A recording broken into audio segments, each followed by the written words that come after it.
السلام عليكم. مع استمرار الظلم والعدوان اتجاه الإسلام والمسلمين ووصفهم بالقتلة والإرهابيين، علت أصوات كبار مشاهير العالم من أجل الدفاع عن الإسلام وإظهار صورته الحقيقية. في هذا المقطع ستشاهدون عددا كبيرا من مشاهير العالم يدافعون عن الإسلام بشراسة أكثر من غيرهم، رافعين التحدي جميعا ضد أعداء الإسلام والمسلمين رغم تعرض البعض منهم للظلم والأذى. لنتابع سويا، ولكن قبل ذلك لا تنسى عزيزي المشاهد دعمنا بالإعجاب والاشتراك مع تفعيل الجرس لتصلك المزيد من الفيديوهات الرائعة إن شاء الله.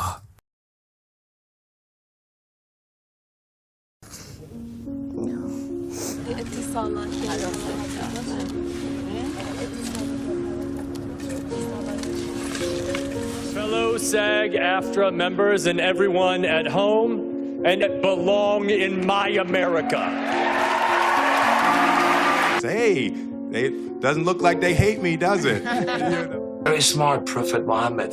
He knew what's good for the future about the body. Or how about the more than 1 billion people who aren't fanatical, who don't punch women, who just want to go to the store, Wait a second. sandwiches, Wait a second. 5 times a day, Right. and Wait a don't do second. any of the things that you're saying all Muslims. Wait a second. Wait. Stereotyping. I'm not saying Wait.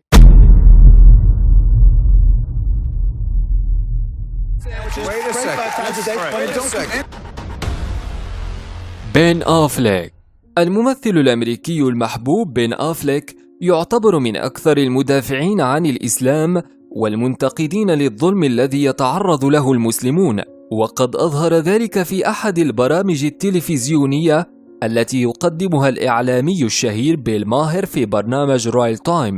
كانت حلقة حول الإسلام والإرهاب، فقرر هذا المقدم بكل وقاحة وعدوانية أن يهاجم الإسلام واعتبره دين عنف وإرهاب، ليشاطره الرأي ضيفه الكاتب سام هاريس المعروف بإلحاده، والذي وصف الإسلام بكونه منبت الأفكار السيئة. ليرد عليه آفليك بغضب واضح إلى اعتبار هذا الكلام مقززا وعنصريا، وأضاف آفليك قائلا لسام هاريس: هل أنت خبير في الدين الإسلامي؟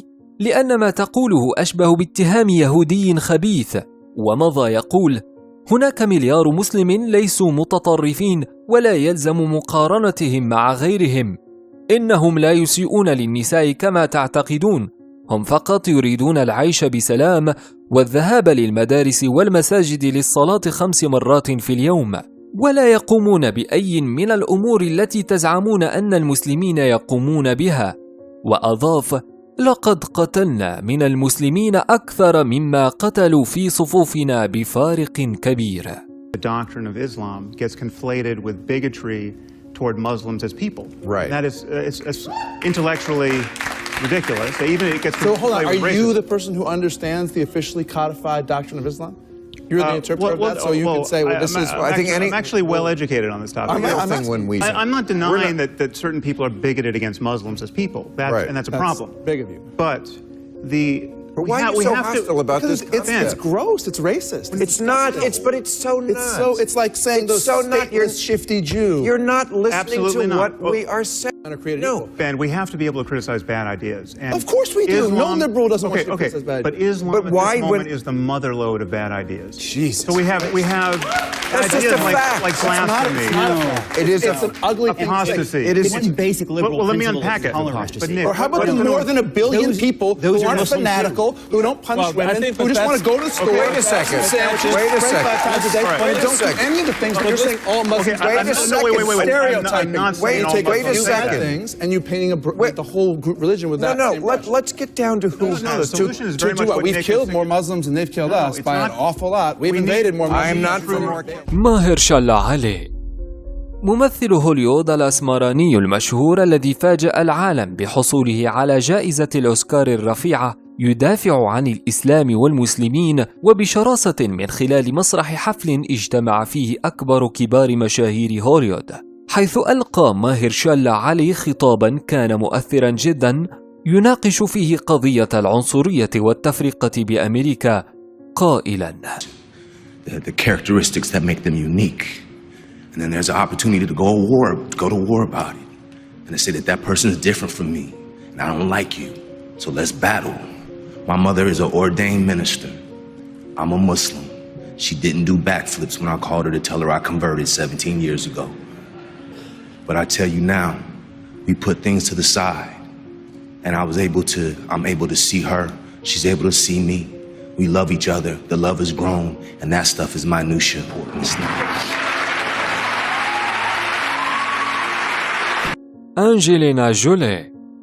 نجمة هوليوود الأمريكية المشهورة أنجلينا جولي الحاصلة على 3 جوائز جولدن جلوب وجائزة الأوسكار، كما أنها اختيرت لعدة مرات لجائزة المرأة الأكثر تأثيرا على مستوى العالم. دائما ما أظهرت حبها ودعمها للإسلام والمسلمين ورفضها للحملات الدعائية التي تسيء للمسلمين وتشجع على كرههم. وقد قامت أنجلينا بالهجوم على تنظيم داعش أو ما يعرف بالدولة الإسلامية، وذلك عبر حسابها على موقع التواصل الاجتماعي تويتر. وقد نشرت تغريدتها بأن الإسلام ليس كما تصوره جماعات إرهابية مثل داعش الذين مهمتهم قتل وتدمير العالم، وأن الإسلام بريء من هؤلاء الناس الذين لا يعرفون القرآن الكريم وإلى ماذا يدعو به الإسلام. وقد تبعت أنجلينا ذلك بعدد من الزيارات لكل من أفغانستان والبوسنة ولمخيمات اللاجئين في سوريا ولبنان وغيرها من البلدان، وذلك لمساعدة الأطفال والمحتاجين.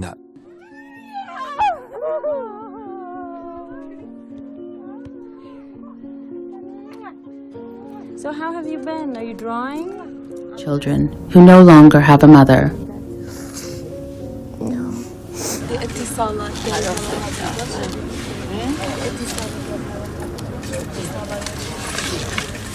كما قامت أنجلينا بالدفاع عن القرآن الكريم واحتقار كل من سولت له نفسه التطاول عليه، وذلك في إحدى مقابلاتها حيث تم سؤالها عن رأيها: هل تؤيدين تصرف بعض المتطرفين الذين يحرقون القرآن الكريم؟ فكان هذا جوابها: Of course not. Of course not. I have hardly the words to that somebody would do that to somebody's religious book. فان دام.